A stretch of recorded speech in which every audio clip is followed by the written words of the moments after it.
पाकिस्तानियों को मैं आज कह रहा हूं, तैयारी करो, तैयारी करो आप सब।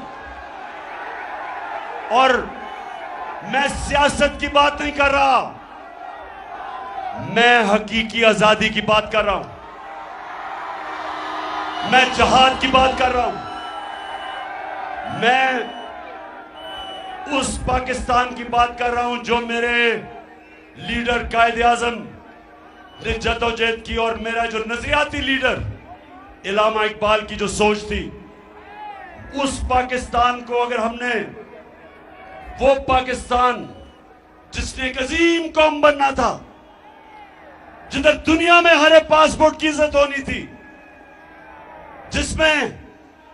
जिसका नारा था कि पाकिस्तान का मतलब क्या, ला इलाहा इल्लल्लाह। ए अल्लाह, तेरे सिवा हम किसी के सामने नहीं झुकते, हम किसी अमरीकी के सामने नहीं झुकते, हम किसी डाकू के सामने नहीं झुकते, हम खौफ के बुत के सामने नहीं झुकते। कूफा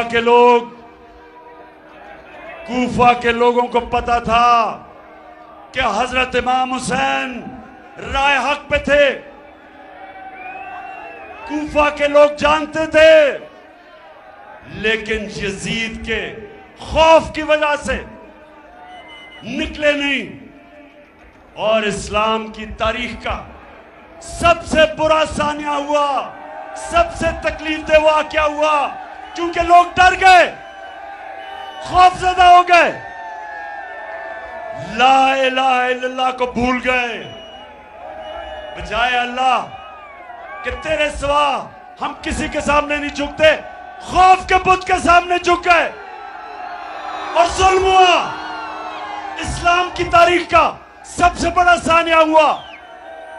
मैं आज अब पाकिस्तानियों को कह रहा हूं कि तोड़ दो ये खौफ के बुत को तोड़ दो। ये जो टेलीफोन आता है जी गुमनाम नंबर से धमकियां देने के लिए, वापस धमकियां दो उनको। जो डराता है वापस डराओ उसको। जो मिस्टर एक्स और मिस्टर वाई लोगों को धमकियां देते हैं, वापस धमकियां दो इनको। ये होते कौन है? ये होते कौन है आपको डराने वाले? आप हैं इस मुल्क की कौम, अवाम है मुल्क का। जो मुल्क की क़यादत अवाम का फैसला है। ये खुफिया नंबरों से डराना धमकाना कि जी हम ये कर देंगे वो कर देंगे, जो करना करो, हम भी करेंगे।